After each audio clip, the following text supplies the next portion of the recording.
સીયુષા English school Gujarati માધ્યમ. ચલો standard 7 એટલે કે ધોરણ 7માં આપણે લેટ્સ રીડ મોર એમાં યુનિટ 2 છે the art of white washing.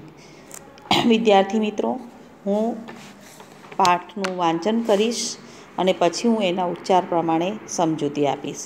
પહેલાં છે it was Saturday, A holiday. There was no school and no homework to do. Tom was very happy. But just then Aunt Polly called him and said, "Look here, Tom, today you are not going out to play.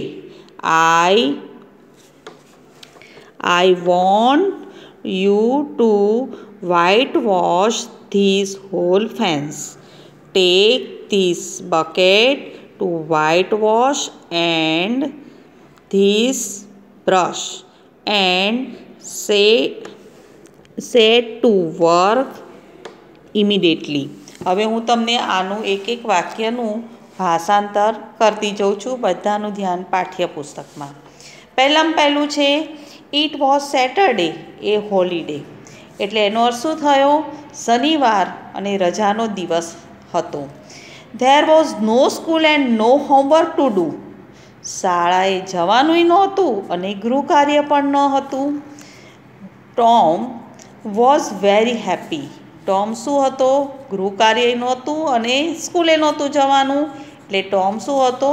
ખૂબ ખુશ હતો. But just then aunt Polly called him and said. એટલે એવામાં Polly માસીએ તેને બોલાવીને કહ્યું. શું કહ્યું? Look here Tom, today you are not going out to play. આમ જો ટોમ, આજે તું બહાર રમવા નહીં જાય. I want you to white wash this whole fence. એટલે આ આખી વાડ તારે ધોળવાની છે. શું એમણે આપ્યું?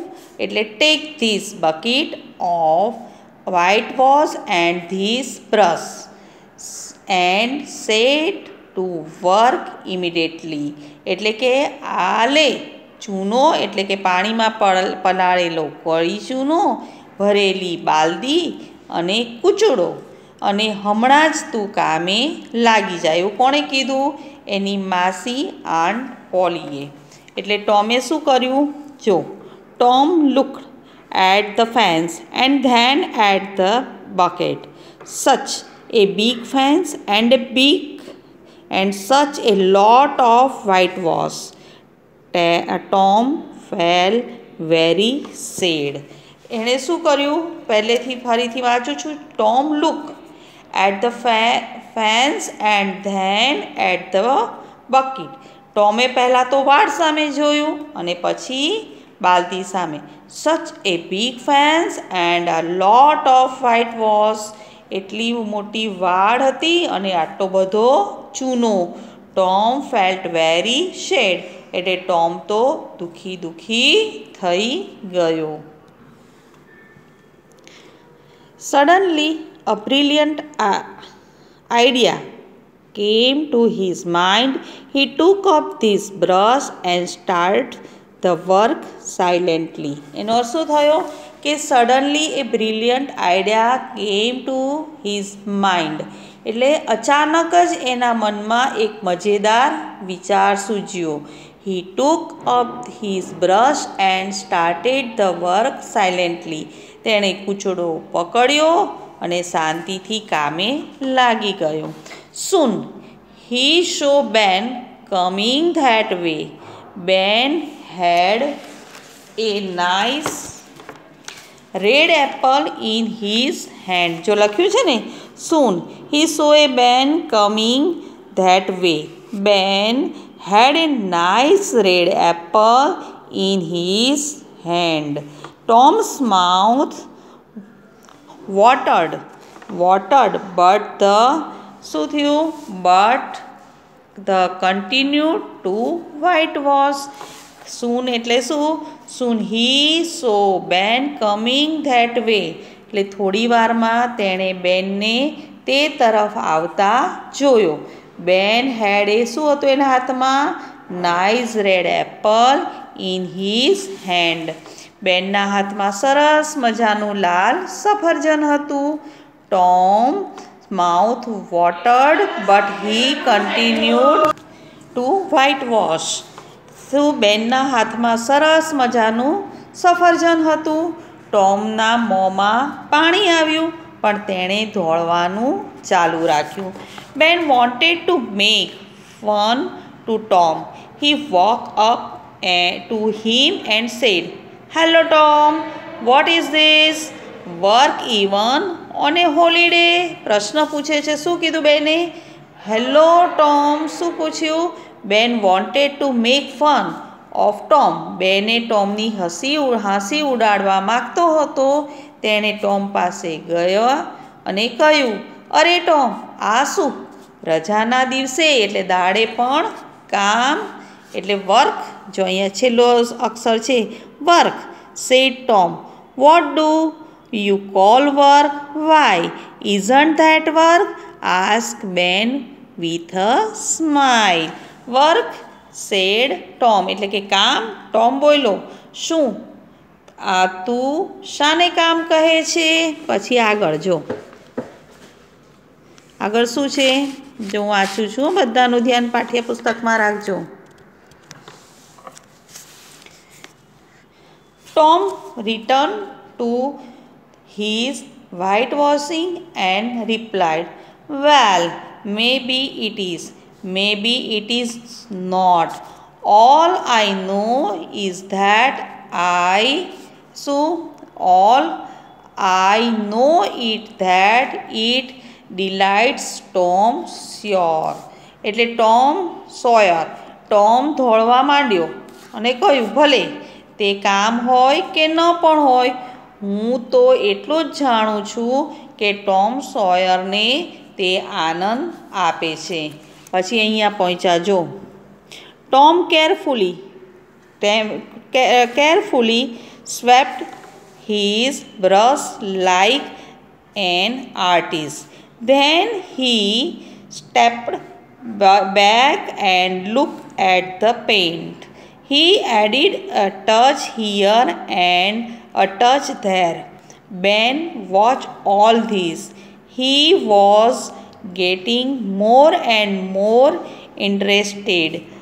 At last he said, Tom, may I whitewash a little? એટલે આમાં શું કીધું છે? ટોમ જો અહીંયા છે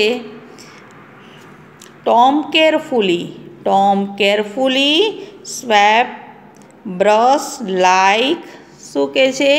an artist. Then he stepped back and looked at the paint. એટલે ટોમે એક કલાકારની અદાથી કાળજીપૂર્વક કૂચડો ફેરવ્યો. પછી તે થોડું પાછળ હટ્યું અને ધોળ સામે જોયું. પછી તે એક કૂચડો અહીં ને એક ત્યાં ને આમ તેમ ફેરવ્યો. બેને શું કીધું? બેન આ બધું જોઈ રહી હતી. બેન શું કરતી? બેન watched all this. He was gating more and more interested. બેન આ બધું જોઈ રહ્યો. તેણે આમાં વધુ ને વધુ રસ પડવા લાગ્યો. છેવટે તેણે શું કહ્યું? ટોમ, હું પણ થોડું ધોળું. શું છેલ્લે એણે કીધું? Said Tom, may I whitewash a little? તો એણે શું જવાબ આપ્યો? જો અહીંયા છે નો, he said, Aunt Polly is very particular about this fence. એટલે શું? ના, તેણે કહ્યું પોલી માસી છે આ વાળ માટે બહુ ચીવટ રાખે છે. આ વાળ બધા સારી રીતે ધોળી શકે નહીં. જો એણે કીધું કે આ વાળ બધા everybody cannot paint the wall the right way. Is that so? એટલે એમ વાત છે. Ask Ben and surprise. Tom, I will be very careful. Please let me try just a little. તેણે શું કીધું? બેને આશ્ચર્ય ત્યાં પૂછ્યું, ટોમ, હું પણ ધ્યાન રાખીશ અને મને દોડવા માટે થોડો પ્રયત્ન કરવા દે. બેન, આઈ ડોન્ટ માઇન્ડ. જો અહીંયા આવ્યા છે. જો Ben, I don't mind, Tom said, looking to be very kind, but you don't know aunt Polly, she will કેવી છે? Kill me. She wants me and me alone to do it. એને શું જવાબ આપ્યો? કે બેન, મને વાંધો નથી, પણ ટોમ તેના પર ઉપકાર કરતો હોય તે રીતે જોતા કહ્યું, પણ તું આંટ પોલી માસીને ઓળખતો નથી, તે મને પીખી જ નાખશે. હું એકલો જ આ કામ કરું તેમ એ ઈચ્છે છે. પછી જો અહીંયા, I will be carefully, Tom please let me try, I will give you half my Apple. એમણે શું કીધું? કે પણ હું કાળજી રાખીશ ટોમ, મને એક હાથ અજમાવા દે, એટલે કે વ્હાઈટ વોશ કરવા દે, હું તને મારામાંથી અડધું સફરજન આપીશ. એટલે એણે શું જવાબ આપ્યો? નો નો બેન, આઈ એમ અફ્રેડ. અફ્રેડ એટલે બીક લાગવી. ના ના બેન, મને બીક લાગે છે. ટોમ શું કહે છે? I will give you a whole apple, હું તને આખું સફરજન આપીશ. એટલે પછીનો ફકરો અહીંયા વાંચું છું. જો, Tom gave Ben the brush and took his apple. Ben set to work in the hot sun. Tom sat down happily in the shade of a tree and ate the apple. જો at the Apple છે ત્યાં સુધી હું એનું ગુજરાતી બોલું છું. શું કીધું? ટોમે બેનને કૂચડો પકડાવ્યો અને તેનું સફરજન લઈ લીધું અને બેન બળબડતા એટલે ખૂબ જ તડકામાં કામે લાગ્યો. ટોમ એક ઝાડના છાંયડામાં મોજથી બેઠો અને સફરજન ખાધું. અને તેણે શું કીધું? સફરજન ખાધું. He kept telling Ben again and again, Ben, look at that part of the fence. You haven't done it rightly. Do it again or Aunt Polly will be angry. તે બેનને વારંવાર કહેતો. શું કહેતો? કે વાડનો પેલો ભાગ જરા જો, ત્યાં સરખી રીતે કામ થયું નથી, તે ફરી કર, નહીતર પોલી માસી મને મિજાજ જશે, એટલે કે મને ખીજાશે. એટલે અહીંયા જો, પુઅર બેન sweated in the sun for a long time. શું કીધું? કે પુઅર બેન sweated in the sun for long time. બિચારો બેન તડકામાં રેપઝેપ થઈ ગયો. When, જો અહીંયા નીચે ધ્યાન રાખજો, when Ben was tired, Tom allowed Billy to whitewash. જ્યારે બેન થાક્યો ત્યારે ટોમે શું કર્યું? બિલીને ધોળવાનું કહ્યું. બિલીએ શું એના બદલામાં આપ્યું? તો જો અહીંયા લખ્યું છે, Billy gave a kite to Tom when Billy was tired. બિલીએ ટોમને પતંગ આપ્યો. બિલી થાક્યો ત્યારે શું કર્યું? Johnny got his turn for a pair of marbles. બિલી થાક્યો ત્યારે 2 લખોટીઓના બદલામાં જોનીનો વારો આવ્યો. Thus, every boy paid a price to get a chance to whitewash the fence. આમ વાળ ધોળવાની તક લેવા માટે દરેકે કિંમત ચૂકવવી પડી. They came to laugh at the Tom but Tom made then work. તેઓ તો ટોમને મજાક કરવા આવેલા, પણ ટોમે તેને શું કર્યું? કામે લગાડી દીધા. જો લખ્યું છે ને, they came to laugh to Tom but Tom made then work. હવે અહીંયા આવ્યા by afternoon. By afternoon the white was over. જ્યારે બપોરનો સમય થયો ત્યારે ધોળવાનું કામ પૂરું થયું. The white was finished 3 times. કેટલી વાર ધોળાવાનું કામ થયું? તેઓએ 3 વાર વાળ તે ધોળી નાખી. Tom entered a number of playthings. He got a 12 marbles, 18 soldiers, a dog collar, the handle of the knife and a big key without lock. તેના બદલામાં એને શું મળ્યું? ટોમ ઘણી બધી રમવાની ચીજો કમાયો છે ને. બધું ઘણી બધી કઈ ચીજો કમાયો? જો આખું લખ્યું છે. 12 લખોટીઓ એટલે કે 12 માર્બલ્સ, 12 માર્બલ્સ, પછી 3 સોલ્જર્સ એટલે કે એક પતરાનો સૈનિક, કૂતરાના ગળાનો પટ્ટો, છરીનો હાથો અને તાળા સિવાયની એક મોટી ચાવી મળ્યા. એટ ધ લાસ્ટ, જો અહીંયા આવ્યા છે. At the last, when the white was over, Tom proudly went inside the house and said, જો આખું લખ્યું છે ને, at last when the white was over, Tom proudly went inside the house and said, Aunt Polly, may I go out to play now? એણે શું પૂછ્યું? Aunt પોલીને કે આખરે ધોળવાનું કામ પૂરું કરી અને ટોમ ગર્વભેર એકદમ ઉત્સાહમાં ગર્વથી ઘરમાં ગયો અને કહ્યું, પોલી માસી, હવે હું બહાર રમવા જાઉં. હાઉ મચ, જો અહીંયા લખ્યું છે, how much white washing have you done? તે બધું તે જ કર્યું, બધું જ મેં ધોળવાનું કામ પૂરું કર્યું. તો તે કેટલું ધોળ્યું? તો શું એણે કીધું? All of it. એને પૂછ્યું તે કેટલું ધોળ્યું? તો એણે શું કીધું? All of it. I have finished the white wash. બધું જ મેં ધોળવાનું કામ પૂરું કર્યું છે. વોટ? ફિનિશ?